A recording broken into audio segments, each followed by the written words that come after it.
such short lifespans ourselves as human beings, we're not privy to the fact that the Earth, by the way, is still reeling from the shock. It didn't get over it. It's still there, and the Schumann waves and the Hartmann waves have been affected. And some people are actually saying that the planet is dying because of the original trauma of the pole shift that happened about 13,000 years ago. I don't know what to believe myself on that. I'm looking into it. Wildcard line, your turn. You're on with Michael Tsarion. Hi there. Yes, this is Margaret from Amarillo. Oh, Margaret. And thank you so much for the beautiful programs you have. You're welcome. And especially tonight. And I wanted to talk to Michael that I have been meditating for about the last 40 years.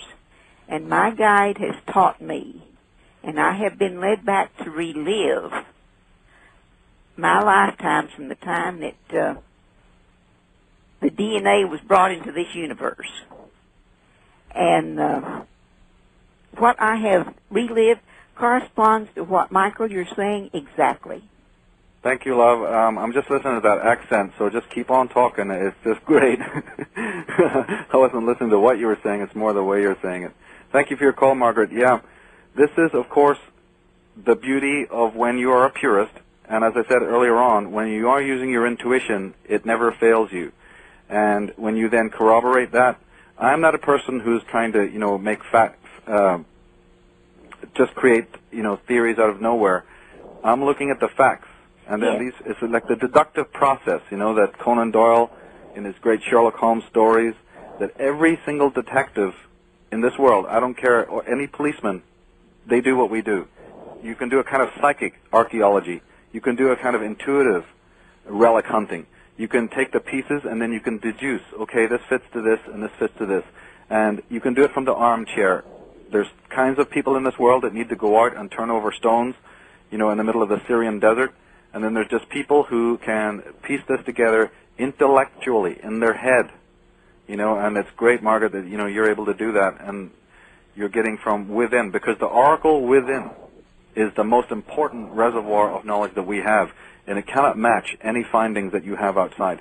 Excellent. Margaret, thank you so much for that phone call. Appreciate it. Let's go west of the Rockies. It's your turn. You're on Coast to Coast. Hi there. George. Yeah, hi. Hi, this is Dan from Phoenix. Hey, I had a question for Michael, but before I get to the question, I'd first like to say something that echoes, I finally understood with something Michael said earlier as to why I like this Coast to Coast show so much. And that is because, just as in what happened tonight with the question I came up with, was what I've found with Coast to Coast throughout the 2 or 3 years of listening is that I hear little bits and pieces from all the different guests. And when you start you start connecting little bits of information from one guest to another guest and so on, you start to see patterns and the puzzle starts to go together. And so with that, my question for Michael is another puzzle that he brought up when he was talking about the genetic altering of the humans. I believe he said 13,500 years ago. I saw a show on Discovery, I believe it was about a year and a half ago, and they were showing the migration of, I think it was the Neanderthals up into Europe, close somewhere around the last ice age. Right. And what they had concluded through science and DNA, I don't know how they would do this, but I believe what I heard was 13,000 years. But what they had said was that when a man and a woman have a child, there's one specific gene that only transfers from the female into the child. And what they had found was that there was this one area about 13,000 years ago through looking through, I believe it was genetics, I'm not sure, but that's what I think they said. But they said at about 13,000 years ago, it looked like an hourglass closing, and then it opened up again, and they were perplexed as to explaining why, it was almost as if there was a mass population decrease and then everyone stemmed off from a small group of people. And I thought that sounded a lot like what Michael was talking about earlier. That's right, Dan. Every point you're talking about is relevant. The mitochondrial DNA and RNA is inherited from the female side. This is very important. The second thing is that we're going to have to do what you're doing, and that is do a lot of research to find out the truth about DNA, because the way it's usually being portrayed to us as this sort of clunking Lego set in hyperspace is not what it is. DNA is nothing more than energy. And we have to understand that the Knights Templar in England were controlling Francis Crick. The researches that were done in Roslin University, down the street from Roslin Chapel, we have no guesses who controls that. So even the little bit of information that we've been receiving, we're going to have to dig deeper than that to actually find out what DNA really is, because we're not being given the truth. The most interesting thing you said earlier on is something I do teach, and that is pattern recognition. Jordan Maxwell called it pattern recognition. I call it symbol literacy. It is very important to get out of this habit that we have in the West of microscopic, specialization. Micro-specialization is the bane.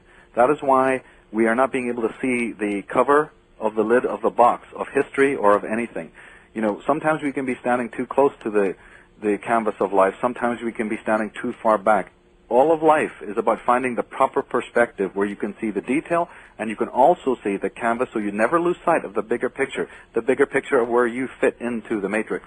And that requires holism, whole brain thinking, using what we call pattern recognition, noticing the synarchy, noticing the, what do they call it, the serendipity, the symbolism around you is very important. Otherwise, we're not going to be able to piece together all of these things. It's not going to be left brain thought that's going to come across these great secrets. It's going to be a type of gestalt thinking that is necessary. That's fundamental. Why do you say in your book that within the next 10 years we're going to discover these facts? What will happen? Yeah, I am saying that as an astrologer. Most of the work that I do in the world involves the hermetic arts of divination and astrology specifically, and the first line that you read there is a tie-in from basically the astrological world.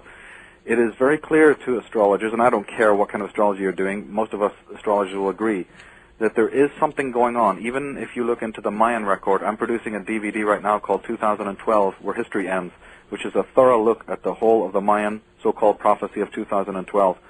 And that's another show, too, for us, Michael. Yeah, we can do that, and the DVD will be ready pretty soon. This is another fantastic discovery. But it's not just them. It's not just the Maya. And by the way, if you get into it, you'll find that the original Maya scholars